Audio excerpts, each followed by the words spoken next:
این گزینه را نادیده بگیرند و به سراغ روش‌های دیگر بروند. روش‌هایی که همه آنها را به دقت در کتاب مسئله بودن و نبودن توضیح دادند، اما در نهایت ناگزیر می‌شوند که راه اتانازی یا خودکشی قانونی و اختیاری را انتخاب کنند. بعد از مرگ مرلین یالوم، همسرش آروین نوشتن کتاب را ادامه می‌دهد و سوگ خود را در هر فصل از کتاب ابراز می‌کند.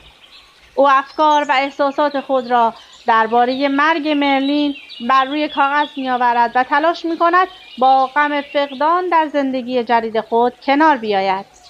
شگفت‌انگیز است که در این راه کتاب‌هایی که خودش نوشته به او بیش از هر چیزی کمک می‌کنند. آثاری چون خیره به خورشید، درمان شوپنهاور، مامان و معنی زندگی. آروین یالوم در ابتدای کتاب می‌نویسد که از سکته مغزی جان سالم به در برده و با عصا راه می‌رود. همچنین جعبه‌ای در قلبش کار گذاشته شده، اما با همه اینها نوشته‌هایش در کتاب مسئله مرگ و زندگی حس زنده بودن را به خواننده منتقل می‌کند. یالوم نوشتن کتاب را در سال 2019 تمام کرد و تقریباً در زمان شروع همهگیری کرونا آن را به انتشار رساند. او در گفتگویی در سال 2022 اظهار کرد که همچنان نمی‌تواند بر سر مزار مرلین یالوم برود یا عکس‌های او را ببیند. مواجهه او با سوگ از دست دادن شریک زندگیش هنوز هم ادامه دارد. آروین یالوم پذیرفته که غم و اندوه چیزی است که هرگز از آن رهایی نخواهند داشت.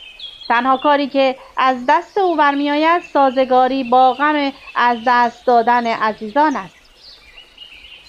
شاید تصور شود کتاب مسئله بودن و نبودن درباره مرگ است، اما این کتاب بیشتر حول محور عشق می‌گردد.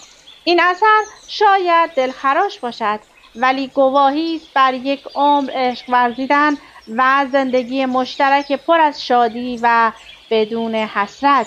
این کتاب ما را با مسائلی چون تنهایی، فقدان عزیزان، غم و اندوه، پیر شدن در کنار هم و ارزشمندی زندگی روبرو می‌کند و پرسش‌هایی در این باب در ذهنمان به وجود می‌آورد. در این سالها ترجمه‌های بسیاری از این